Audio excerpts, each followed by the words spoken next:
So okay guys, welcome to my vlog and for today's video. So gagawin nating iPhone 13 ang ating iPhone XR. So kita nyo, magkaiba ang iPhone 13. Yan, ito yung iPhone 13, yan. Sa iPhone XR.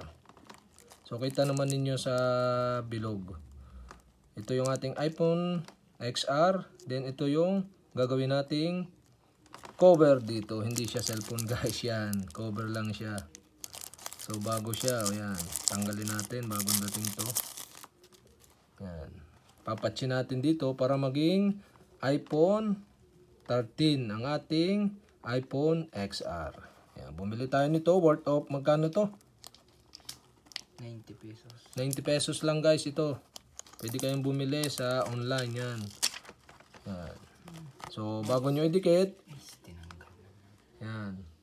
Lilinisan muna ninyo para dikit na dikit siya guys. Yan. Linis muna. Cover. Yan. Wipes. May kasama siyang panlinis guys na wipes. So linisin lang natin para magandang pagkakadikit niya guys. Yan. Ito na. Ating iPhone 13. Yung iPhone XR. Ito na guys, yan. Opya. Sakto na ba ito? Sakto na.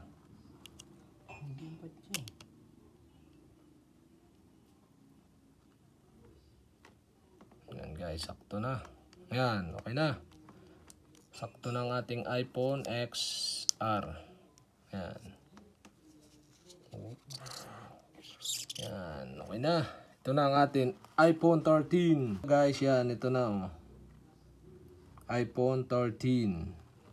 Dating iPhone XR. Ngayon, iPhone 13 na siya, guys. Ganun lang kasimple i-convert ang iPhone XR to iPhone 13.